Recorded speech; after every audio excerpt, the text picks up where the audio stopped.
Hey guys, welcome to my channel. So my name is Malti and today in this video we'll discuss about the tissue system. So the first one is epidermal tissue system.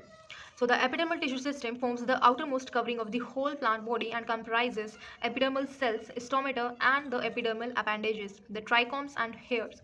तो epidermal tissue सबसे बाहर वाली layer को हम बोलते हैं. तो सबसे बाहर क्या होते हैं? रूट में रूट हेयर्स प्रेजेंट होते हैं एंड स्टेम्स में जो हेयर्स होते हैं उनके हम बोलते हैं ट्राइकोम्स. सो लीफ जैसे होती है, लीफ में आउटर कवरिंग एपिडर्मिस की होती है एंड लीव्स में हमें पता है स्टोमेटा प्रेजेंट होता है जहाँ से ट्रांसपीरेशन होता है एंड कार्बन डाइऑक्साइड एंटर करती है एंड ऑक्सीजन बाहर निकलती है. बहुत सारी चीज़ें होती है स्टोमेटा के थ्रू. एंड ये स्टोमेटा अगर बाहर टेम्परेचर बहुत ज़्यादा होता है तो पानी भी इस स्टोमेटा में से निकलता है. तो जब टेम्परेचर बहुत ज़्यादा होता है तो पानी बहुत ज़्यादा अमाउंट में निकलने लगता है, तो ये स्टोमेटा बंद भी हो जाते हैं. ये जो स्टोमेटा होते हैं इनके अंदर पोटेशियम मिनरल होता है, इसके बारे में हम आगे पढ़ेंगे मिनरल्स वाले चैप्टर में. Then the epidermis is the outermost layer of the primary plant body. So जो हमारी प्राइमरी प्लांट बॉडी, सबसे पहले जो प्लांट की बॉडी बन रही है, रूट ले लो या फिर स्टेम कुछ भी हो, तो सबसे बाहर की लेयर को हम एपिडर्मिस बोलते हैं. It is made up of elongated compactly arrange cells which form the continuous layer. So elongated cells की होती है, मीन्स इसकी सेल ऐसे लंबी लंबी सेल्स होती हैं.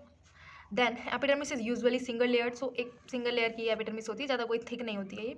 Epidermis cells are parenchymatous cells with a small amount of cytoplasm aligning the cell wall and a large vacuole. So हमने पढ़ा था अभी कि पैरेन्काइमेटल सेल्स लिविंग होती है. सो इनके अंदर साइटोप्लाज्म भी प्रेजेंट होता है एंड एक वैक्यूल भी प्रेजेंट होता है. वैक्यूल बहुत बड़ा वैक्यूल प्रेजेंट होता है प्लांट की सेल में, और ये वैक्यूल ह्यूमन्स में भी प्रेजेंट होता है, लेकिन वो छोटे छोटे पैचेस में प्रेजेंट होते हैं.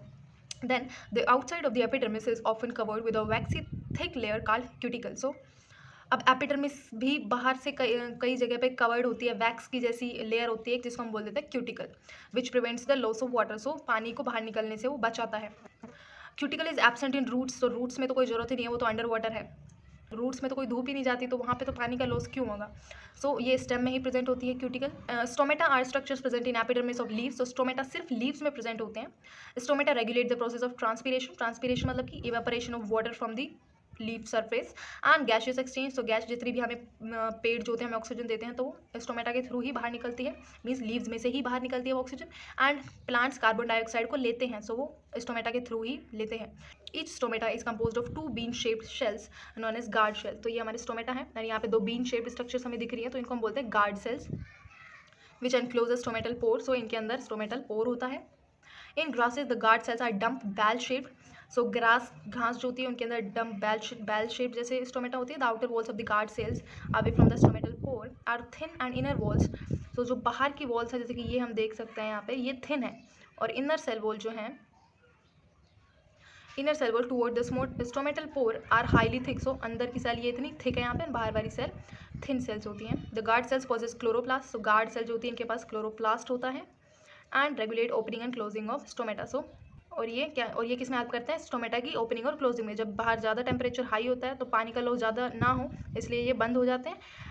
एंड जब टेम्परेचर ठीक ठाक होता है तो ये ऐसे पोर्स खुल जाते हैं एंड फिर यहाँ से ट्रांसपीरेशन होता है एंड गैशियस एक्सचेंज होता है. कभी क्या होता है, ये सब्सिडरी सेल्स जो हैं ये स्पेशलाइज्ड स्ट्रक्चर बन जाती है, डेवलप हो जाती है. इनको हम बोलते हैं, यहाँ पे देखो ये डेवलप दिख रही है, इनको हम बोलते हैं subsidiary cells. The stomatal aperture, guard cells and the surrounding subsidiary cells are together called stomatal apparatus. So stomatal aperture, guard cell और ये सब्सिडरी सेल, इन तीनों को मिला के हम बोलते हैं स्टोमेटल अपरेटस. तो ये सब्सिडरी सेल्स जो ये हमें दिख रही है, ये हमें क्लियरली विजिबल कब होगी? जब ये संकन स्टोमेटा होता है, मीन्स जब ये पोर बंद हो जाएगा तो ये हमें और भी अच्छी तरह से दिखती हैं. और ये स्ट्रक्चर सिर्फ लीव्स में ही होती है, लेकिन हमको ये हमारी थ्रू नेकेड आइज से हमें नहीं दिखते, लेकिन हम माइक्रोस्कोप के अंडर में देखें तो ये सारी स्ट्रक्चर्स हमें दिखती हैं. The cells of the epidermis bears a number of hairs. The root hairs are unicellular. और ये जो हेयर्स होते हैं ये यूनिसेल्युलर होते हैं. Elongation of the epidermal cell. तो एपिडर्मिस के ऊपर प्रेजेंट होते हैं ये हेयर, उन्हीं का इलोंगेशन होता है. एपिडर्मिस से ही, उन्हीं की सेल से ये रूट हेयर्स बनते हैं. And help absorb water and mineral from the soil. So पानी का एब्जॉर्प्शन और मिनरल्स का एब्जॉर्प्शन इन रूट हेयर्स के थ्रू ही होता है. On the stem the epidermal hairs are called trichome. So trichome stem के ऊपर प्रेजेंट होते हैं, ये भी एपिडर्मल सेल से बनते हैं, लेकिन इनको हम बोलते हैं trichome. The trichome in the shoot system are usually multi cellular. तो हमने क्या पढ़ा, रूट्स में ये यूनिसेलुलर होते हैं and trichomes are multi cellular. They may be branch और इवन ब्रांच भी हो सकते हैं ये, और अनब्रांच एंड सॉफ्ट और स्टिफ. सॉफ्ट होते हैं बहुत. दे मे, और कभी भी कोई स्टेम देखी होगी तो उसके ऊपर बाल जैसे स्ट्रक्चर छोटे छोटे दिखते हैं, तो वो ट्राइकोम्स ही होते हैं. वो ब्रांचिंग भी हो सकती है इनमें, अनब्रांच भी हो सकते हैं. सॉफ्ट तो होते हैं, बहुत ही थिन, बालों से भी पतले होते हैं. दे मे इवन भी सीक्रेटरी, कुछ सीक्रेट भी कर देते हैं वो. The trichomes helps in preventing water loss due to transpiration. So trichome जैसे लीव से प्रेजेंट होते हैं, जैसे कि कैक्टस, जैसे कि जैसे कि कैलोट्रोपिस होता है तो वो लेदरी सी स्ट्रक्चर होती है, उसके ऊपर बाहर वैक्स की जैसी स्ट्रक्चर, तो उसमें भी कुछ हेयर्स प्रेजेंट होते हैं। तो ये चीज़ें पानी को बचाती हैं, पानी को ट्रांसपिरेशन होने से बचाती है। ट्रांसपिरेशन में क्या होता है, पानी बाहर निकलता है तो उससे बचाती हैं ये ट्राइकोम्स। देन सेकंड वन है हमारा द ग्राउंड सिस्टम, इसको हम फंडामेंटल टिश्यू सिस्टम भी बोलते हैं। All tissues except epidermis. So epidermis का तो हमने पढ़ लिया, एपिडर्मिस के अंदर एपिडर्मल टिश्यू होते हैं।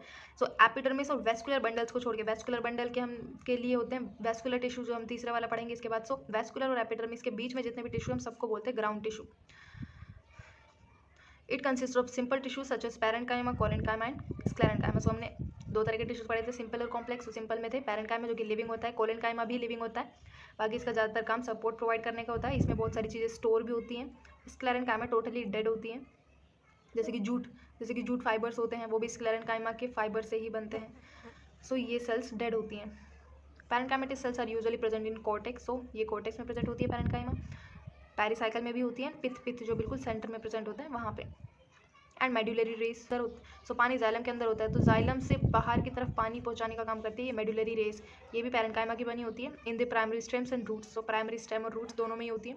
इन leaves the ground tissue consist of thin walled chloroplast. तो लीव्स के अंदर क्लोरोप्लास्ट होता है, ये फोटोसिंथेसिस में हेल्प करता है, इनका खाना खुद बनाने में क्लोरोप्लास्ट बहुत ज़्यादा हेल्प करता है। सो प्लांट्स का फूड जो होता है वो लीव्स में ही बनता है, वो किसकी हेल्प से, chloroplast containing cells and is called mesophyll cells. इन्हीं के आगे फिर हम ट्रांसपोर्टेशन वाले चैप्टर में पढ़ेंगे कि मेसोफिल में ही हम आगे पढ़ेंगे light reaction, dark reaction, C4 cycle, C3 cycle, ये सब आगे वाले चैप्टर्स में है। थर्ड वन और the last one is the vascular tissue system. इसको हम बोलते हैं कंडक्टिंग टिश्यू सिस्टम भी बोलते हैं।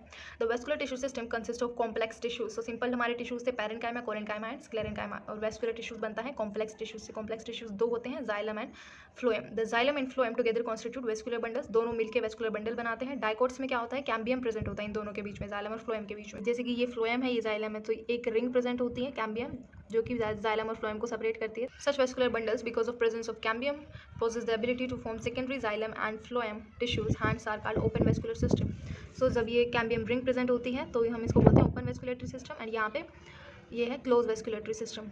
ये open vascular system cambium ring जो है ये सेकेंडरी स्ट्रक्चर्स बनाने में भी काम में आता है, कि यहाँ पे इसके अंदर की तरफ सेकेंडरी जाइलम और बनने लग जाता है, फिर इसके बाहर की तरफ सेकेंडरी फ्लोएम बनने लग जाता है। तो सेकेंडरी स्ट्रक्चर जब बनती है तो ये सारी जो स्ट्रक्चर, प्राइमरी स्ट्रक्चर जो हमें दिखती है, ये सब कुछ खत्म हो जाती है। सो इन्हीं में ही सेकेंडरी स्ट्रक्चर्स का डेवलपमेंट होता है। In the monocots the vascular bundles have no cambium present in them. तो मोनोकोट्स में कैम्बियम रिंग प्रेजेंट नहीं होती, hence since they do not form secondary tissue. So cambium ring की वजह से ही सेकेंडरी टिश्यू बनते हैं। अब कैम्बियम रिंग मोनोकोट्स में नहीं प्रेजेंट, तो वहाँ पे सेकेंडरी स्ट्रक्चर्स नहीं बनती, they refer to as closed. So यहाँ पे हमें कोई भी कैम्बियम की स्ट्रक्चर नहीं दिख रही, तो इसको हम बोलते हैं क्लोज वेस्कुलर सिस्टम, और यहाँ पे कोई भी सेकेंडरी स्ट्रक्चर नहीं बनती है। While xylem and phloem within a vascular bundle are arranged in an alternate manner or different radii. So ये अलग अलग तरीके से भी अरेंज हो सकते हैं, जैसे कि एक साथ ऐसे जुड़े हुए रहते हैं तो हम इनको कॉन्जॉइंट बोलते हैं। एंड ये अलग अलग भी हो सकते हैं, जैसे कि ये फ्लोएम है या ये जाइलम है, सो उसको हम बोलेंगे radial arrangement. When xylem and phloem within vascular bundle are arranged in an alternate manner on different radii, the arrangement is called radial, such as in roots. तो roots के अंदर radial arrangement मिलता है हमें। In conjoined type of vascular bundles, the xylem and phloem are situated at the same radius of the vascular bundle. Such vascular bundles are common in stem and leaves. The conjoined vascular bundles are usually have the phloem located on the outer side of xylem. So हमने क्या देखा, दो तरह के vascular bundles हो सकते हैं, conjoint और रेडियल। रेडियल में क्या है, जाइलम और फ्लोएम अलग अलग है, लेकिन कॉन्जॉइंट में जाइलम और फ्लोएम जुड़े हुए हैं। तो जब ये जुड़े हुए होते हैं तो क्या होता है, जाइलम अंदर की तरफ होता है और फ्लोएम बाहर की तरफ प्रेजेंट होता है। यहाँ पे भी फ्लोएम बाहर है, जाइलम अंदर है। एंड यहाँ पे ये डाइकोट की स्ट्रक्चर है, यहाँ पे कैम्बियम प्रेजेंट होता है। कैम्बियम डाइकोट के प्लांट हमने देखे कि बहुत बड़े बड़े हमें प्लांट दिखते हैं, जैसे कि नीम का पेड़ है, बहुत मोटा स्ट्रक्चर होता है, उसकी स्टेम कितनी मोटी होती है। तो नीम के पेड़ को ऐसे काट देंगे तो हमें उसमें गोल गोल स्ट्रक्चर्स दिखती है, तो वो सेकेंडरी जाइलम की वजह से होती है। और जो गोल गोल स्ट्रक्चर्स वो दिख रही हैं हमें, हम उन गोल गोल रिंग्स को गिन के हम ये बता सकते हैं कि ये पेड़ जो है कितने साल पुराना है। तो इसी चैप्टर में हम आगे पढ़ेंगे अभी कि प्लांट की एज भी पता लग सकती है जाइलम रिंग्स को देखकर। So that's it, vascular tissues are complete. In the next video will study about the dicotyledonous, the anatomy of dicot and monocot plants. Thank you.